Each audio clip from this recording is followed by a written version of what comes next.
Hello and welcome to the next webinar in the series which is covering the VetCert standard.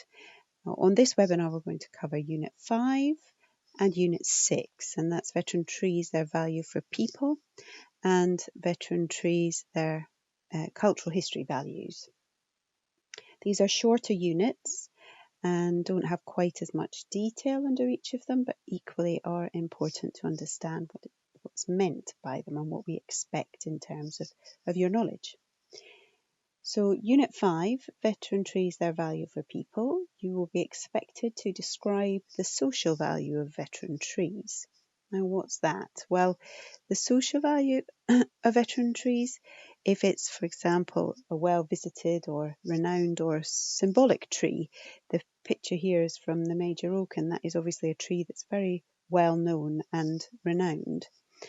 And it's health and well-being in the point being that, trees we know have been well researched in terms of what values they bring for people in terms of health, and that people go home from a hospital earlier, and that they provide other sorts of ecosystem services in terms of carbon storage and so on. But it's important in terms of a VetCert that you as a consultant are able to understand what may be specific and interesting with regards to veteran trees and their implications for their management. So, for example, renowned and symbolic trees, that they may be very important for the local people. They may also have a significant function in the local community. For example, the major oak is a very significant tourist attraction, but they may also be a place where people meet. There's some old trees that, for example, have completely hollow in their benches inside. And the issue of health and well-being, we know exactly that trees have this function, that people get better more quickly if there are trees in their surroundings.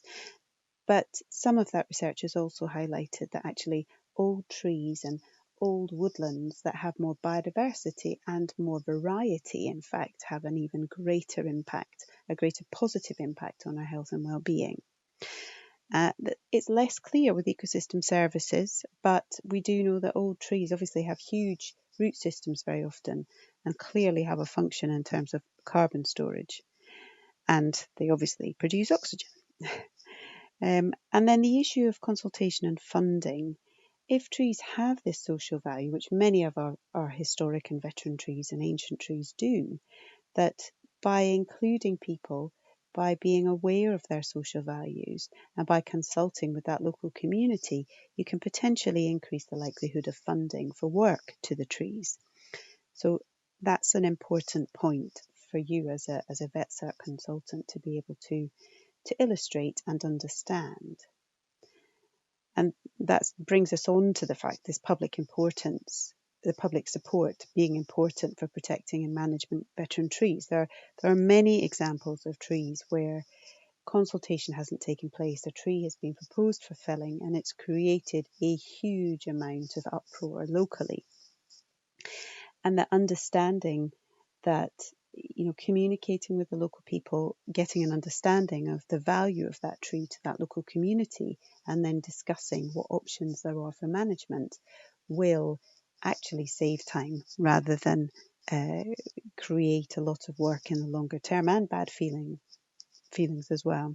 And it's quite easy to underestimate the value of an individual tree in a local community, and it's always worth investigating that and making sure you understand it. And as I've said already, that funding may be more easily available if that connection is made between the local community and a specific tree or a group of trees.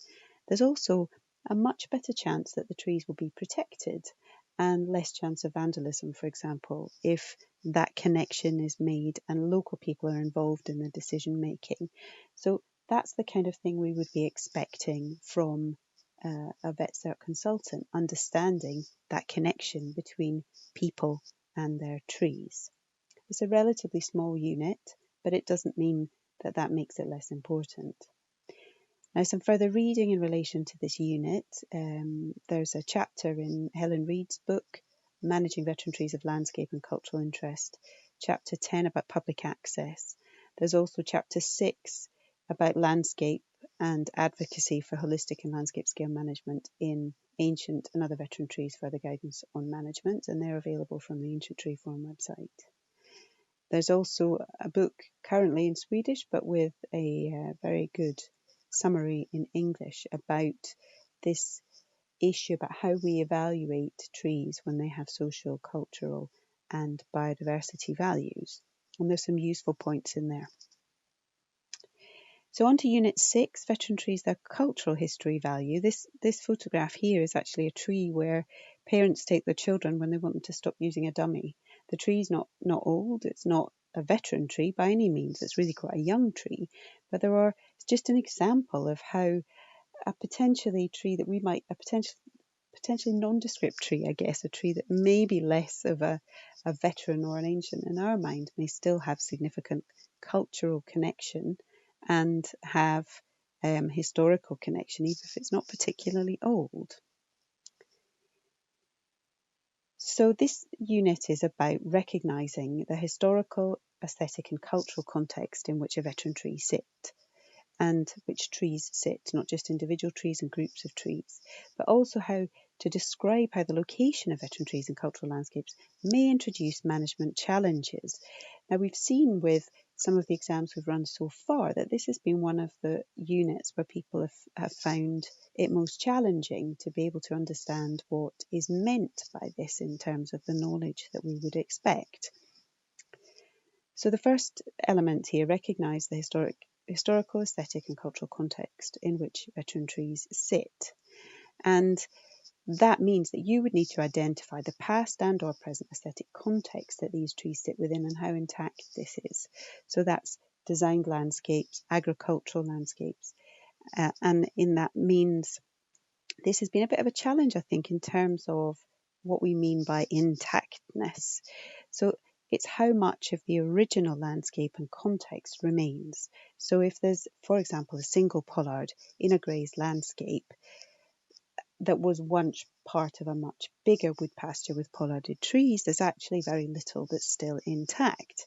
In contrast, if the landscape has lots of pollards, old ones, middle-aged ones, young ones, and grazing is still in place, then actually the landscape is likely to be relatively intact. Equally, if it's an avenue which has only got, say, 4 or 5 trees left, and it was once an avenue of 100 trees, then there's little actually remaining in terms of intactness, and that you as a consultant ought to be able to spot that.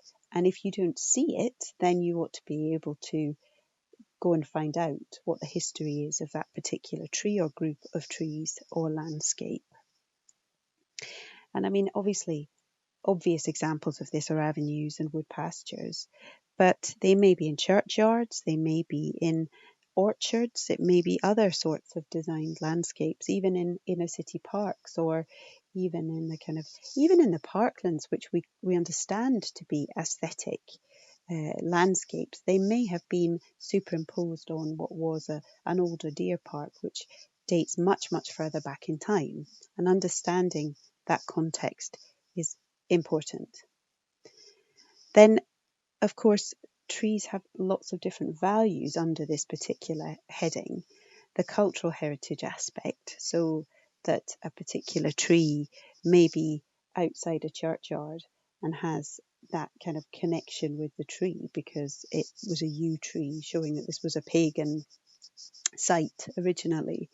Aesthetic value, or the avenues are the classic example of that, as being the aesthetic values, the trees all of the same age, roughly the same height, and so on.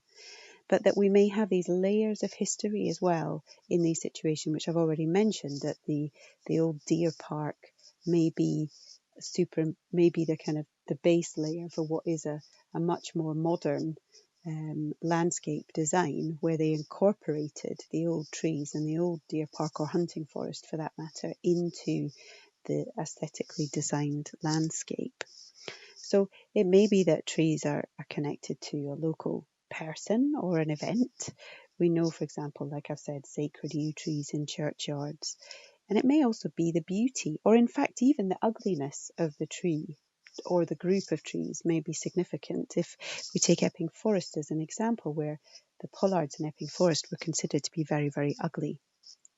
So it's understanding that trees have a whole host of values, and that these ought to be possible for you to, at least if you can't recognise them, get help to understand them, and also know where to look to find more information about the cultural or historical value of a group of trees or a particular trees.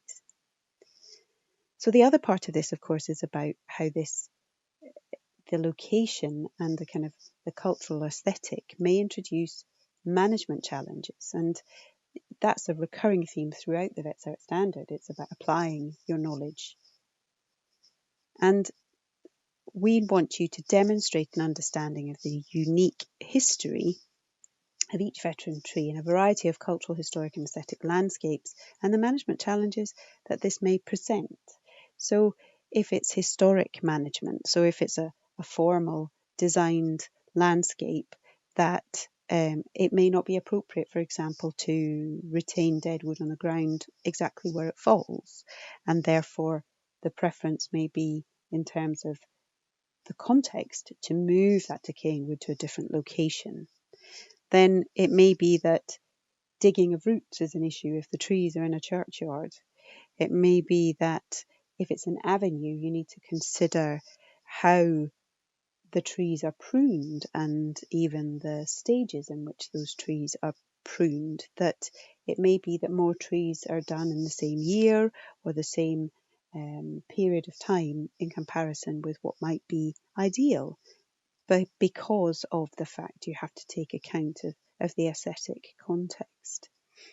And then there may also be conflicts. So the conflicts, I mean, the digging up the roots because you have to bury people in a graveyard is a very good example of exactly that. There may also be archaeological issues whereby the root systems of trees may have an impact on the historic environment, that the trees may also be a specific clone, and that may be important to understand for the future to replace those trees. And the historic management may also have lots of layers, and I've mentioned this already with regards to Unit 5 and Unit 6, that these trees can often tell us, almost like an archaeology dig.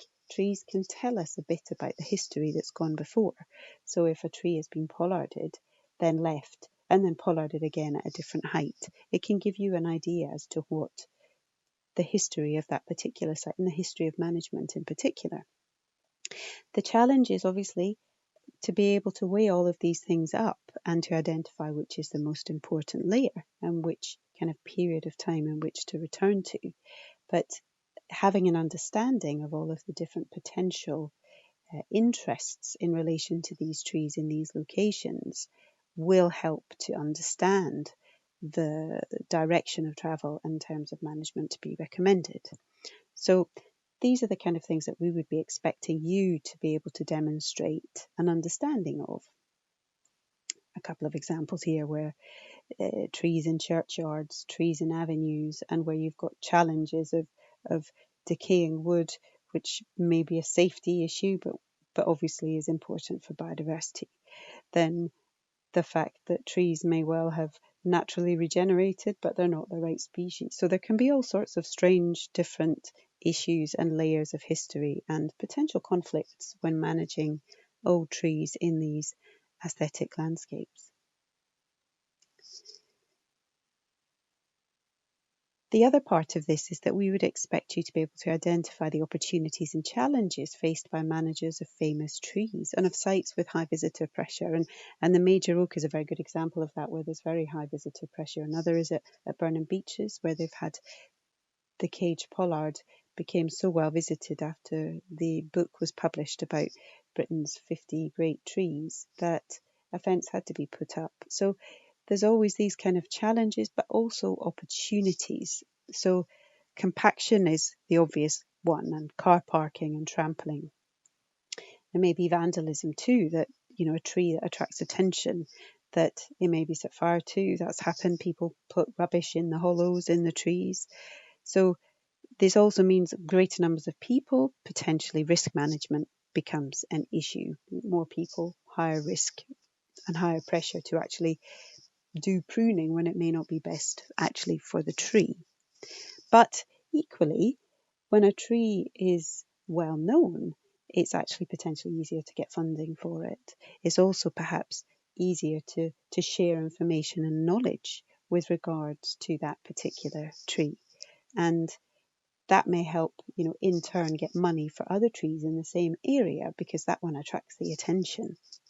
So it can actually be a positive thing that a tree is well known, but this is a balance and is often a challenge. But it's a good way to share more knowledge and information. If you've got lots of visitors, this particular tree here is one from Sweden, which is about 16 metres round and is one of the largest oaks in Europe. But the visitor pressure was causing problems. People were climbing on the trees and causing actual physical damage to the bark.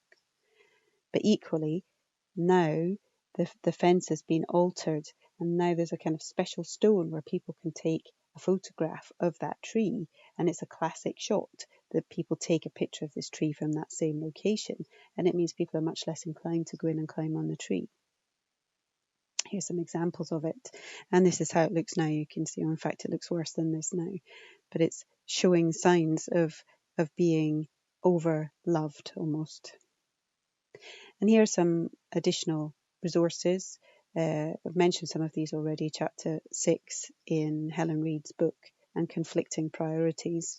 Chapter 9 there too. In addition, the same chapter in David Lonsdale's book covers some of these topics, as does this Swedish book with the summary, as I've already mentioned.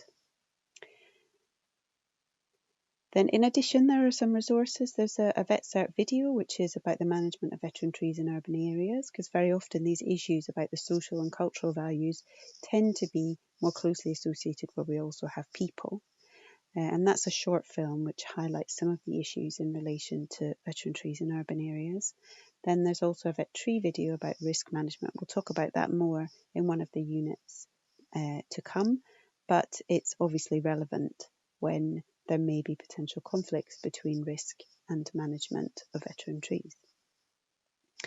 There's also a resource where there are a bunch of case studies on the VetCert website that you can download and look at, because we know how difficult it is. It's not necessarily always a clear-cut answer.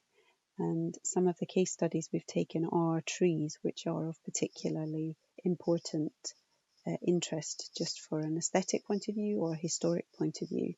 So they're useful to get some ideas about some ways in which people have managed these issues, both positive and negative. So that's the end of this session, and the next unit we'll be covering will be surveying of veteran trees and veteran tree sites. So thank you, and we'll catch up again soon.